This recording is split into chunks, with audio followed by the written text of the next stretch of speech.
Hello guys, good evening. Okay, for today's video guys, ituturo ko sa inyo kung paano gagamitin tong digital therapy machine.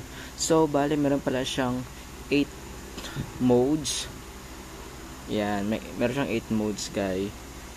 Acupuncture, stroke, massage, cupping, manipulation, scrapping, weight reducing, juicing at saka immunotherapy. So, massage lang yung gagamitin natin guys. Ayan. So, bali ito yung options.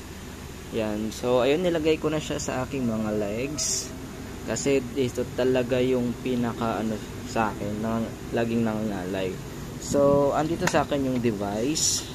Ayan. So, bali on natin. Tapos, pipili tayo ng kung anong mode gusto mo. So, ito yung massage.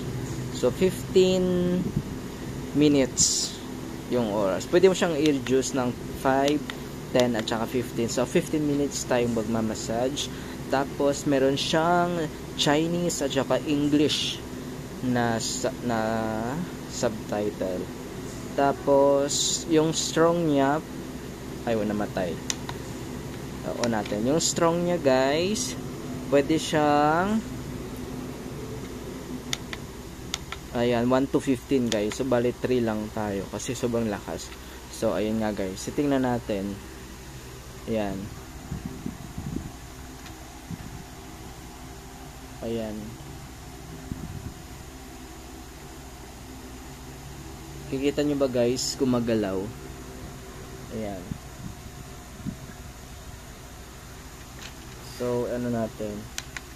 4. Intensity 4. Ayan, diba? Ayan nga guys. Nabili ko lang siya sa TikTok guys for only 155 pesos. Ang sarap niya sa paa guys. Ayan. So, 15 minutes siya. And then, yung intensity niya is 4. So, ayan. Thank you guys.